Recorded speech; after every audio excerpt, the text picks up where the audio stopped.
Muncul pada tanggal 28 Juli 1914 hingga 11 November 1918. Perang ini melibatkan seluruh kekuatan besar di dunia yang terbagi ke dalam dua aliansi. Perang Dunia I telah memberikan perubahan besar pada peta politik dunia, serta negara-negara sekutu yang menang telah memperoleh wilayah baru dan negara-negara baru. Perang Dunia I pun berakhir dengan ditandatanganinya Perjanjian Versailles. Lalu muncullah negara-negara yang berpaham fasis, yang terdiri dari Jerman, Italia, dan Jepang. Fasis atau fasisme ini adalah sebuah paham yang menganut kepentingan negara di atas segala-galanya. Pada masa Perang Dunia Pertama dibentuklah LBB atau Liga Bangsa-Bangsa dengan tujuan untuk menghentikan Perang Dunia Pertama. Berakhirnya Perang Dunia Pertama bukan menandakan bahwa dunia telah damai untuk selama-lamanya. Muncul kembali Perang Dunia Kedua yang dilatar belakangi oleh beberapa poin. Yang pertama, adanya politik ekspansi dari tiga negara fasis. Kedua, adanya politik balas dendam dari Jerman karena tidak diakuinya Perjanjian Versailles pada Perang Dunia Pertama. Dan yang ketiga, kegagalan Liga Bangsa-Bangsa atau LBB yang tidak sanggup menjamin perdamaian sehingga terjadinya perlombaan senjata dan politik aliansi. Perang Dunia Kedua adalah konflik militer global yang terjadi pada 1 September 1939 sampai 2 September 1945 yang melibatkan sebagian besar negara di dunia, termasuk semua kekuatan-kekuatan besar yang dibagi menjadi dua aliansi militer yang berlawanan, yaitu negara poros atau Aksis dan negara sekutu. Negara yang termasuk aliansi dalam negara Aksis atau poros adalah Jerman di bawah pimpinan Adolf Hitler, Italia di bawah pimpinan Benito Mussolini, serta negara Jepang. Sedangkan negara-negara yang termasuk dalam aliansi sekutu adalah Amerika Serikat, Inggris, Prancis, Polandia, Uni Soviet atau sekarang disebut Rusia, serta Cina. Perang ini merupakan perang terbesar sepanjang sejarah dengan lebih dari 100 juta personil. Dalam keadaan perang total, pihak yang terlibat mengerahkan seluruh bidang ekonomi, industri, dan kemampuan ilmiahnya untuk melayani usaha-usaha perang, dan juga menghapus perbedaan antara sipil dan sumber-sumber militer. Lebih dari 70 juta orang, mayoritasnya adalah warga sipil, tewas dalam Perang Dunia Kedua. Hal ini menjadikan Perang Dunia Kedua sebagai konflik paling mematikan dalam sejarah manusia ataupun sejarah dunia. Pada umumnya, dapat dikatakan bahwa peperangan ini dimulai pada saat Jerman menginvasi Polandia pada tanggal 1 September tahun 1939, dan juga Perang Dunia Kedua ini berakhir pada tanggal 14 Agustus 1945 pada saat Jepang menyerah kepada tentara Amerika Serikat atau kita sebut negara sekutu. Menyerahnya Jepang ini dikarenakan jatuhkannya bom kepada Hiroshima dan Nagasaki.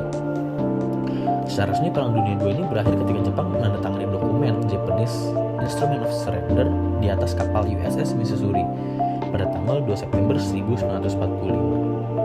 Itu bertepatan dengan 6 tahun setelah Perang Dunia dimulai. Perang Dunia Kedua ini ada di 3 benua, yaitu di Afrika, Asia, dan Eropa. Serta Perang Dunia Kedua ini memiliki banyak dampak pada dunia, diantaranya pada bidang politik, ekonomi, serta bidang sosial.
Kemudian, yang menyebabkan negara-negara berkembang begitu fokus untuk menerapkan administrasi pembangunan hasil pemikiran Barat ialah faktor ekonomi.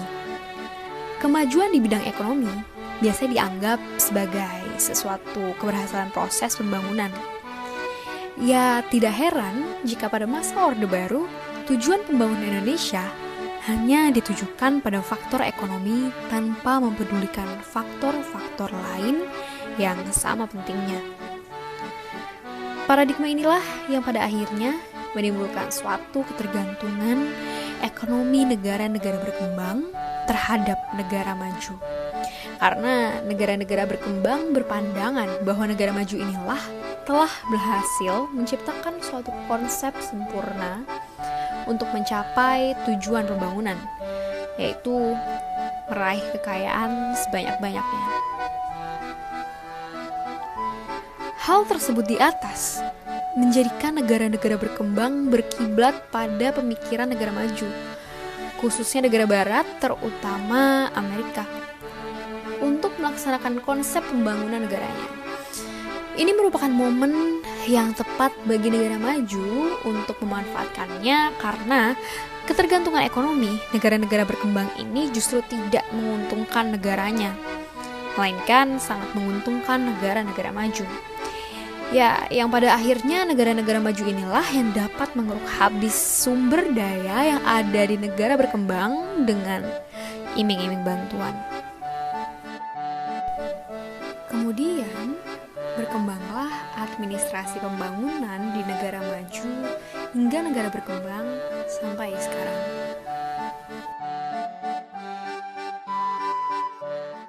Bantuan-bantuan yang ditawarkan antara lain itu pertama ada bantuan bidang politik. Bantuan bidang politik ini terdiri dari 4 bagian.